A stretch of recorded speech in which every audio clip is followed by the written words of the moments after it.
আপনারা নিশ্চয়ই দেখতে পাচ্ছেন এটা গাইঘাটার ঢাকুরিয়া হাই স্কুল। অশোক সেন এই স্কুলের জমিদাতা, কয়েক কোটি টাকার সম্পত্তি।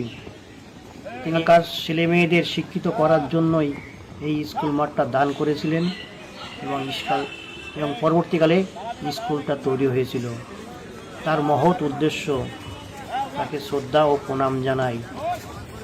কিন্তু তিনি যে মহৎ উদ্দেশ্য নিয়ে দানটা করেছিলেন, দেখুন সেই স্কুল মাঠটা সকাল ও বিকালে স্কুলের প্রধান শিক্ষক ভাড়া দিয়েছেন। এখান থেকে 2 মাস আগে আপনাকে বলেছিলাম একটা অভিযোগ আসছে, আপনি বললেন দেখছি। তারপরে দীর্ঘ সময় চলে গেল, এখনো দেখছেন। এখন আপনাকে ফোন করলাম, আপনি ধরলেন না, হয়তো মোবাইলের ধারে ছিলেন না। দুর্ভাগ্য আমার।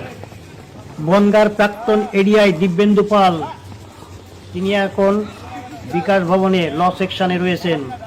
অনুপম বাবু আপনাকে না পাওয়ার জন্য তাকে ফোন করলাম, ভিডিওগুলো দেখালাম, জানতে চাইলাম স্যার দেখেন এইভাবে ঢাকুরিয়া হাই স্কুলটা ভাড়া দেওয়া হয়েছে বিকালবেলা ও সকালবেলায়।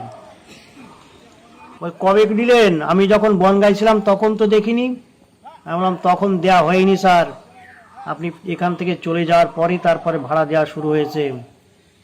জানতে চাইলেন কে ভাড়া দিল, আপনি খোঁজ নিয়ে দেখুন। উনি কি ডিআইকে জানাইছেন না স্কুল বোর্ডকে জানিয়েছেন প্রধান শিক্ষক? আজকের কমিটি আছে, আগামী দিন কমিটি নাও থাকতে পারে।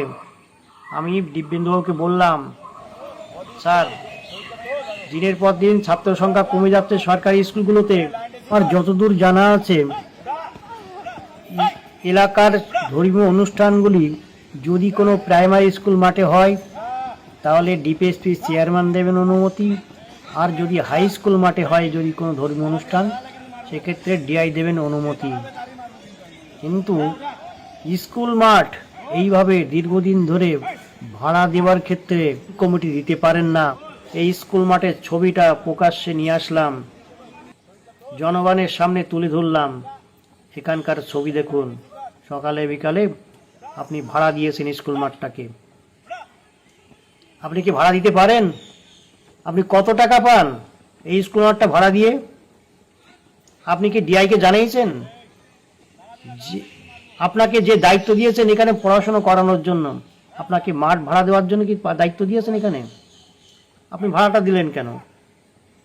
আটটাই করব, তত্ত্বের আইনে জানতে চাইব কবে আপনি ডিআইকে জানিয়েছেন, কবে আপনি স্কুল বোর্ডকে জানিয়েছেন। ছাত্র সংখ্যা দিনের পর দিন কমে যাচ্ছে, এই বিল্ডিং ফাঁকা থাকছে। কোন দিনে শুনতে হবে অনুষ্ঠান বাড়ির জন্য ভাড়া দিচ্ছেন, এটাও দেখতে হবে হয়তো।